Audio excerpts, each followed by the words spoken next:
শাকসবজি, ব্রয়লার মুরগি কিংবা ডিম সবখানেই মিলছে স্বস্তি। বাজারে নতুন চালের যোগান বাড়ায় কমেছে দরও। এলাচের বাড়তি দর হলেও স্থিতিশীল অন্যান্য মশলার বাজার।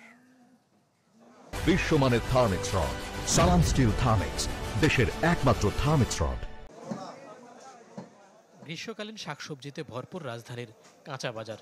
চাহিদার বিপরীতে রয়েছে পর্যাপ্ত যোগান, যার ফল স্বল্প আয়ের হাতের নাগালে কাঁচা পণ্যের দর।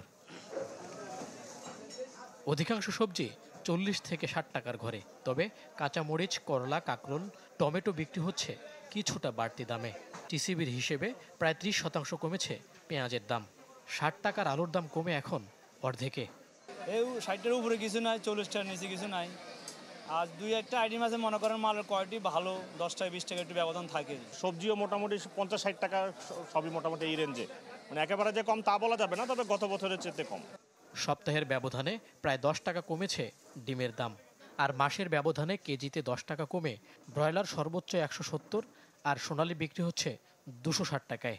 গরম পড়ছে না বেশি অতিরিক্ত, এই জন্য দাম একটু কমে গেছে। খামারিরা বলতেছে অনেক লস। এখন এই টাইমটাই এইরকম সস্তায় যায়, বেশিরভাগই দেখছি আমরা, তো ব্যতিক্রম ছিল গত বছর আর কি।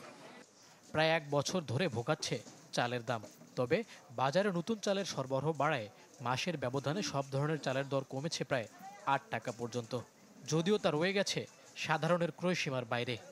এবার আবহাওয়া ভালো ছিল, তো ধানও ঠিক মতন উঠছে, মানে কেজি প্রতি আপনার 8 টাকা 10 টাকা করে সব চালে কমছে। ঈদের পরে আরো কমবে, যখন প্রোডাকশন হবে চাউল তখন একটু কমতে থাকবে।